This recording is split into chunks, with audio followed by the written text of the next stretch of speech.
మడి తాళం దుప్పట్ల తడిమేళం పెట్టించమన్నది కలువ భామ. ఎక్కడో పుట్టింది చీమ, ఉప్పెనలా ఉబికింది ప్రేమ. అక్కడే గుప్పిస్తా భామ, పెదవులతో తేనె చుమ్మా.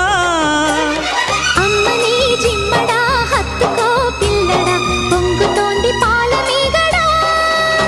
నిన్నేమడగను ఎట ఎట అడగను, ఒకసారి ఒడిలోకి రారమ్మని.